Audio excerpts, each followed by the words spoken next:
தலையில் கிரீடம் வைத்த தங்கப்பழம் அது என்ன விட தெரிஞ்சிச்சுன்னா கமெண்ட் பண்ணுங்கள். எங்கள் வீடியோவில் என்னெல்லாம் ஆன்சர் சொல்லியிருக்கேன் பார்த்து தெரிஞ்சுக்கோங்க. இன்றைக்கி மார்னிங் பிரேக்ஃபாஸ்ட்டுக்கு வந்து கருப்பு கவுனி அரிசியில் வந்து கஞ்சி தான் பண்ணியிருந்தேன். கூட வந்து தேங்காய் துவையல் பண்ணியாச்சு.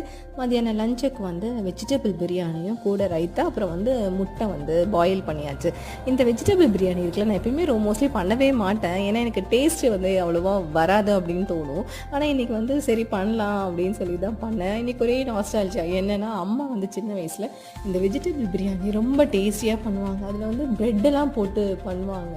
அது என்ன பண்ணி போடுவாங்கன்னு தெரியல. ஆனால் நான் எனக்கு வந்து டோஸ்ட் பண்ணி போட்டேன். அது அந்த மாதிரி இருக்கணும் அப்படின்னு சொல்லிட்டு இப்போடா பண்ணுவாங்க பிரியாணி அம்மா வெஜிடபிள் பிரியாணி அப்படின்னு நான் நினச்சிருக்கேன். ரொம்ப ரேராக தான் பண்ணுவாங்க, ஆனால் அவ்வளோ சூப்பராக இருக்கும்.